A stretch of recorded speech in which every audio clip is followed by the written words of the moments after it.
Hello guys, पहले भी बहुत सी वीडियो डाली थी मैंने कि हमारे एमएस जी भगवान हैं। इस चीज़ का काफ़ी सबूत है और आपको मैंने कई बार बताया भी है। और आज भी एक ऐसा ही टॉपिक लेकर आया हूँ। हमारे एमएस जी भगवान उन भक्तों को कितना प्रेम करते हैं जो उनके वचन नहीं मानते। और ये बात तो तय है कि हमारे एमएस की शरण में जो भी आ जाता है उसकी बाजू हमारे सतगुरु सदा के लिए पकड़ लेते हैं। फिर चाहे वो सतगुरु की निंदा कर रहा है, चाहे सतगुरु को गाली दे रहा है, चाहे सतगुरु की पीठ पीछे जब जो भी दुनिया के सामने जितनी मर्जी बकवास कर रहा है, सतगुरु ने जिसको एक बार जिनकी बाजू पकड़ ली उसकी कभी भी नहीं छोड़ते। क्योंकि जो सतगुरु की शरण में आ जाता है उसको हमेशा के लिए अपना लेते हैं।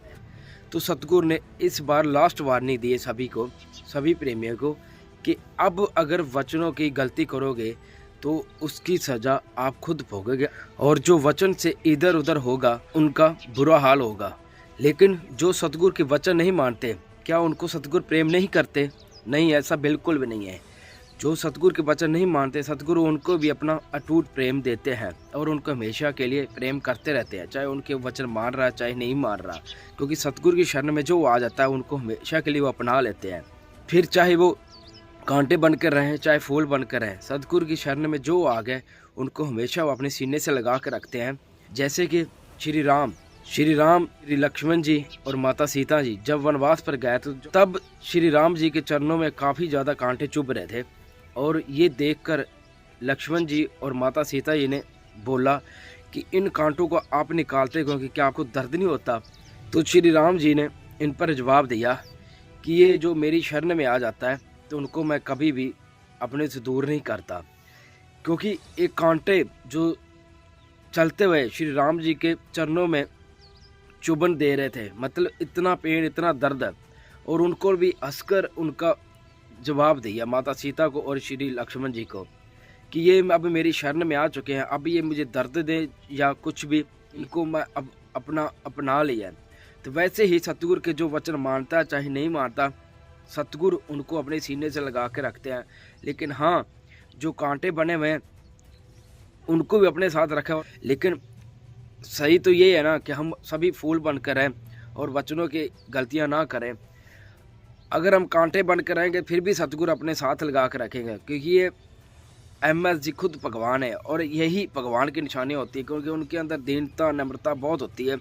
क्योंकि उनके मन में कभी ऐसे विचार नहीं आते कि ये भक्त हमारा गलती कर रहा है या कुछ कर रहा है। हाँ, लेकिन उसको अपने कर्म भोगने पड़ते हैं। लेकिन सतगुरु की शरण में जो आ गए उनको अपने से वो कभी भी दूर नहीं करते। लेकिन जब वचनों की इधर उधर आ जाती है, जब गले से लगकर भी कांटे बनेंगे, फिर तो पाप की अति जरूर हो जाएगी और उनकी बहुत जल्दी ही अपना हिसाब किताब देना पड़ेगा।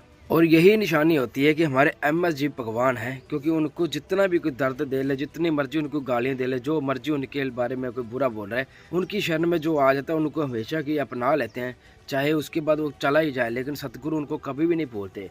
अभी हमने देखा है कि कितनों को सतगुरु ने माफ़ किया है। जो भी सतगुरु के साथ जितने भी उन्हें हदें पार की है, एक बार सतगुरु के आगे जो हाथ जोड़ के खड़ा हो जाता है, सतगुरु उनको माफ़ कर देते हैं। वो भी हंसते हंसते, कभी उनसे कोई गिला शिकवा नहीं होता कि इन्होंने मेरे साथ क्या किया। एक इंसान जब होता, वो जब भी कोई उनके पास आता है माफ़ी लेने के लिए, तो वो उनकी पहले गुनाह गिनाता है कि आपने ये किया, आपने वो किया। लेकिन जो भगवान होते हैं वो हमेशा उनको माफ़ करते हैं। और यही निशानी है हमारे पिताजी की। हमारे पिताजी खुद भगवान है, एमएस जी खुद भगवान है। और भगवान की ऐसी निशानियाँ होती हैं, शुरू से हम देखते आ रहे हैं। महाभारत के टाइम और रामायण के टाइम भी इनकी शरण में जो भी जाते थे उनको हंसकर माफ़ करते थे, जो दिल से माफ़ी ले लेते थे। लेकिन जो पापों की हदें पार करते थे तो उनका तो फिर कर्मों का हिसाब किताब होगा ना। लेकिन इसका ये नहीं पता कि सतगुरु उनको अपने से दूर करते थे, ऐसा बिल्कुल भी नहीं है। लेकिन जो वचनों के पक्के रहेंगे तो इनके बारे में सतगुरु ने स्पेशल वचन किए हैं कि अगर आप वचनों के पक्के हैं तो आपके लिए समुद्र के समुंदर आपके लिए तैयार है।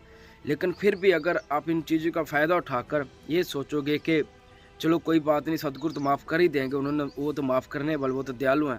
लेकिन सतगुरु ने साथ साथ ये भी वचन दिए, वार्निंग ये भी दी है कि अगर अब वचनों की इधर उधर हो गए तो उनके कर्म आप भोगोगे और दूसरे समुद्र भी तैयार है। तो ये सतगुरु के पता नहीं कौन से खेल होते हैं, सतगुरु कैसे खुशियाँ देनी होती है, ये सब सतगुरु को पता है। लेकिन जब सतगुरु ने वार्निंग दे दी है कि उनके भी अब कर्म भोगोगे, उनका ये नहीं मतलब वो सतगुरु उनको अपने से दूर कर दे। नहीं, जो कर्मों का हिसाब किताब होगा वो तो सबको मिलेगा ही। इसलिए सतगुरु ने सबको अपने गले से लगाया। तो आप कांटे मत बनो, फूल बनकर रहो, सतगुरु का सेवा सेवन करते रहो, दृढ़ विश्वास रखो और कभी भी सतगुरु से दूर होने के बारे में मत सोचो। कांटे हो तो बिल्कुल मत बनो, क्योंकि अगर आप कांटे बनोगे तो उसका भी कर्मों का हिसाब किताब आपको देना पड़ेगा और उनके भी कर्म आपको भोगने पड़ेंगे। तो इसलिए सतगुरु ने हमें फूल बनाया था और फूल बनकर रहो, ना कि कांटे। तो जैसे कि सतगुरु 1948 से सबको माफ़ करते आ रहे हैं, हमने कई बार देखा सतगुरु माफ़िया देते आ रहा है, लेकिन इस बार सतगुरु ने जाके लास्ट माफ़ी दी कि ये माफ़ी है, इसके बाद अगर कोई गलती करोगे तो आपको अपने कर्मों का हिसाब देना पड़ेगा। क्योंकि अब कलयुग की चक्की चलने वाली है और कलयुग की जब चक्की चलेगी तो ऐसे बहुत से पापी होंगे जो उसमें फंस जाएंगे। और सतगुरु का हमारी फिक्र है और सतगुरु हमारी फिक्र करें, हमारे MS जी भगवान हमारी फिक्र करें, तो अब हमें भी उनकी फिक्र की कदर करना हमारा फर्ज है। क्योंकि हमारे सतगुरु हमें दिल से अपना चुके हैं और चाहे हम कांटे बन के बैठे हैं चाहे फूल बन के बैठे हैं, तो उन्होंने अपने सीने से लगा ही रखा है। तो इसलिए आप कांटे बनकर उस चक्की में मत पिस जाओ और अपने कर्मों का हिसाब किताब तो आपको देना ही पड़ेगा अगर आप ऐसी गलतियां करोगे तो। इसलिए सतगुरु ने फूल बनाया था और फूल बनकर रहो और सतगुरु के सीने से लग कर रहो, ताकि उनको चुभन महसूस ना हो और सतगुरु को खुशी मिले कि ये हमारे बच्चे हैं और ये हमारे हर वचन पर अटल रहते हैं। So thank you so much. तो ये टॉपिक था आज के। तो जो भगवान होते हैं, जो खुदा होते हैं, वो कैसे अपने भक्तों को माफ़ करके भी अपने सीने से लगा लेते हैं। लेकिन जब कर्मों का हिसाब किताब होता है तो वो तो देना ही पड़ता है, जिस युग का मर्जी सोच लो, और कर्मों की सज़ा ज़रूर मिलती है।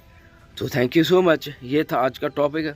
तो प्लीज़ अच्छा टॉपिक लगा तो प्लीज़ ज़्यादा से ज़्यादा शेयर जरूर करना। तो मिलते हैं एक नेक्स्ट बहुत अच्छे टॉपिक है। Thank you so much.